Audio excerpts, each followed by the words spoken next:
Hello good people, kenalin nama aku Revi Nurilia Putri dan kalian bisa panggil aku Revi.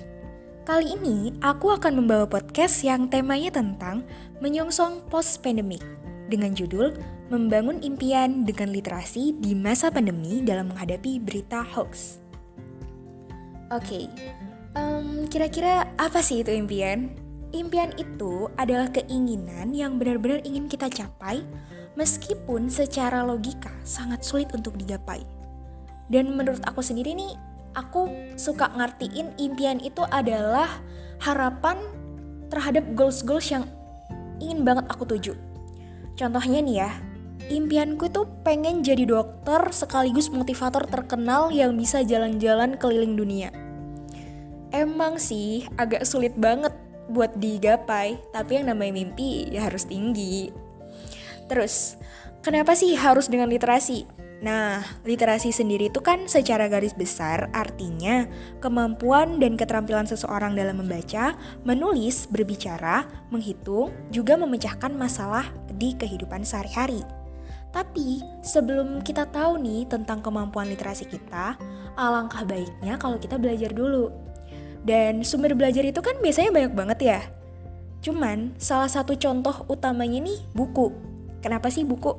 Karena buku itu adalah jendela kehidupan. Di sana kamu akan mendapatkan berbagai sumber informasi dan berbagai perspektif dari bermacam-macam orang yang dituangkan dalam tulisan. Dan ketika kamu gemar banget membaca buku dan kamu itu memiliki kemampuan literasi yang sangat baik, seolah-olah nih kamu itu menjadi cahaya di dalam gelapnya kehidupan. Tapi sangat disayangkan banget sih, karena di masa pandemi saat ini banyak orang yang mulai kehilangan mimpinya dan banyak orang yang susah untuk memanage waktunya agar produktif. Dikarenakan target mereka yang tidak sesuai dengan apa yang mereka harapkan.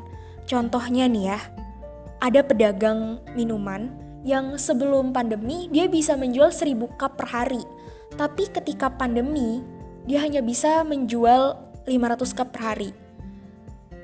Of course, pedagang itu sedih dan pedagang itu sempat berpikir kalau lebih baik dia itu tutup aja. Karena apa? Omset penjualan mereka tuh mengalami penurunan. Terus ada salah satu contoh lagi, keresahan pelajar yang karena sistem pembelajarannya itu online. Nah, banyak banget pelajar yang ngeluh karena sistem pembelajarannya online. Banyak yang bilang kalau mereka itu kurang fokus dalam mendengarkan para guru. Mereka juga lebih suka berdiskusi secara offline. Mereka lebih suka untuk bertatap muka secara langsung dalam pembelajaran. Banyak banget deh. Yang akhirnya membuat para pelajar itu merasa bosan dan juga kewalahan untuk mengatur jadwal produktif mereka. Nah, udah bosan, udah resah, gelisah, ditambah lagi nih ada keresahan tentang munculnya berita hoax. Dan berita hoaxnya itu sendiri tentang COVID-19. Nih, aku kasih tahu nih salah satu beritanya. Yaitu pada tanggal 13 April 2020, website suara.com memberitahukan adanya berita hoax tentang angin utara yang menuju selatan Indonesia yang berhembus selama 3 hari di bulan April menularkan virus corona. Dan berita ini langsung dibantah oleh BMKG. Karena menurut BMKG itu adalah berita hoax. Dan WHO juga menjelaskan bahwa virus COVID-19 tidak menyebar melalui media udara. Virus itu menyebar melalui cairan dalam bentuk droplet atau percikan yang dikeluarkan lewat batuk, bersin, maupun ketika sedang berbicara. Maka dari itu tuh, kita dianjurkan banget untuk selalu menggunakan masker dan melakukan jaga jarak yang istilahnya sekarang itu tuh social distancing. Nah, untuk apa sih? Untuk menghindari penularan virus corona ini. Karena saat bersin atau batuk, dikhawatirkan droplet akan menempel pada media di sekitar orang yang tertular virus corona. Nah, coba aja deh, ini tuh dibaca sama orang-orang yang pemahaman literasinya itu masih kurang. Mereka akan mudah untuk percaya terhadap berita tersebut dan tidak mau untuk mencari sumber informasi yang baru. Karena mereka udah yakin kalau berita itu tuh pasti benar. Dan akhirnya membuat kebanyakan orang itu gagal paham dalam mengartikan sesuatu. So, kira-kira apa sih yang melatar belakangi berita hoax itu ada? Oke. Salah satu contohnya nih ya, ada kan berita itu kita akses di media sosial nih, sangat mudah banget kita akses. Nah, tapi si pengguna media sosialnya nih, pola pikir pengguna media sosialnya yang terkadang masih kurang bijak dalam menerima berita tersebut, sehingga mereka tuh nggak ngefilter terlebih dahulu apa yang akan mereka terima. Dan disitulah mulai timbulnya gagal paham. Apalagi di zaman sekarang ini nih, teknologi itu semakin maju dan berkembang, yang membuat internet dan media sosial itu sangat mempengaruhi kehidupan masyarakat. Dan salah satu contohnya lagi nih, salah satu faktornya nih, kenapa berita hoax sangat mudah banget untuk masuk ke dalam perspektif seseorang. Karena mereka itu kurang aware untuk mencari sumber informasi yang lain, yang dimana membuat si pembaca hanya berpegang pada salah satu sumber saja, dan akibatnya dia nggak bisa membandingkan apakah berita ini real atau hoax. Maka dari itu, di sini aku tuh pengen ngajak kalian, para pendengarku, untuk bisa sama-sama membangun literasi yang baik, sama-sama membudidayakan literasi yang baik itu seperti apa, dan menekankan bahwa kita sebagai generasi muda harus memiliki kemampuan literasi yang tinggi dan berkualitas. Karena penting banget buat kita harus tahu apa sih fungsinya literasi, biar kita itu gak gampang dipengaruhi oleh seseorang dan dibodohi oleh tulisan-tulisan yang itu gak benar adanya. Dan kita juga wajib banget tahu dan mau belajar lagi untuk memahami isi bacaan yang akan kita baca. Jangan sampai setelah kita baca, tapi kita tidak tahu maksud dari si penulis itu. Kita tidak tahu setiap kata atau kalimat yang dituliskan oleh penulis itu tuh maksudnya apa sih.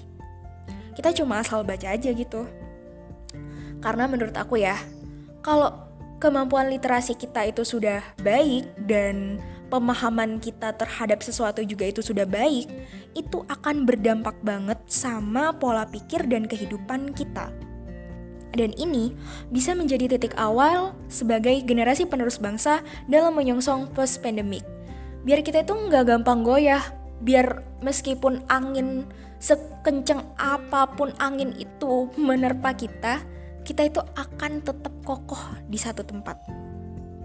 Nah, terus kita itu juga bisa lebih siap dan lebih tegas terhadap keputusan yang akan kita ambil. Karena kita telah menyimpan dan memfilter terhadap apa yang akan masuk ke dalam diri kita. Kita nggak gampang dibodohi dan dipengaruhi oleh orang lain. Nah, dengan kemampuan literasi ini juga, kita bisa menjadikan ini sebagai awal kita dalam membangun mimpi. Kita bisa tahu, kita bisa belajar dari perspektif berbagai pihak, dari para motivator-motivator yang menuliskan motivasinya di dalam bukunya. Kita juga bisa belajar nih tentang gimana sih cara belajar yang baik, cara memahami informasi yang baik, cara mewujudkan sebuah impian itu seperti apa. Kita itu juga bisa belajar dari kemampuan literasi kita untuk sebagai awal membangun mimpi sekaligus mewujudkan mimpi kita. Karena nih ya, kalau bukan kita, siapa lagi sih yang mau menyelamatkan dan meneruskan perjuangan untuk menjaga negara kita sendiri? Maka dari itu, buat kalian para penerus generasi bangsa, jangan malas buat baca. Jangan menyepelekan atau mengesampingkan kemampuan literasi, karena zaman itu akan semakin maju dan berkembang. Jangan sampai software yang akan membodohi kita. Tapi kita harus tetap bisa berani mengambil tindakan dan berpegang teguh sama apa yang emang itu benar dan real. Jangan mau deh dibodohin sama berita hoax. Oke? So, thank you guys udah dengerin podcast aku hari ini. Dan semoga pesan-pesan yang ingin aku sampaikan bisa bermanfaat untuk kalian semua, para pendengar. Dan terima kasih. Sampai jumpa di podcast selanjutnya. Dadah!